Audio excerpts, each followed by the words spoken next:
మోదీ ప్రధానిగా మొదటిసారి అధికారం చేపట్టినప్పటి నుంచి అనేక సంచలన నిర్ణయాలు తీసుకున్నారు. ముఖ్యంగా పెద్ద నోట్ల రద్దు ఇప్పటికీ అనేక మందికి గుర్తుంటుంది.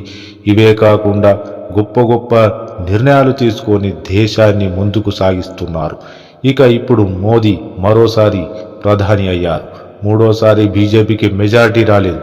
దీంతో ఎన్డీఏ మిత్రపక్షాల సహకారంతో అధికారంలోకి వచ్చింది. అయితే మోదీకి ప్రధానిగా ఇదే చివరిసారని కొందరు అంటున్నారు.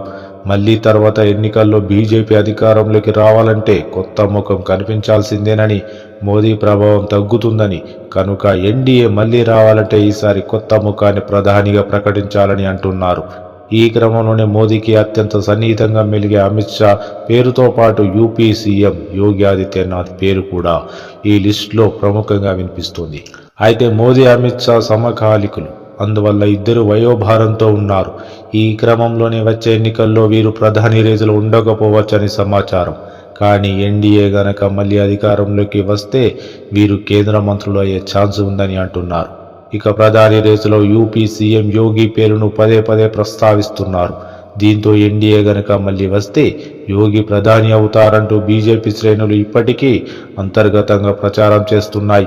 మరి వచ్చే ఎన్నికల నాటికి పరిస్థితి ఎలా ఉంటుందో చూడాలి.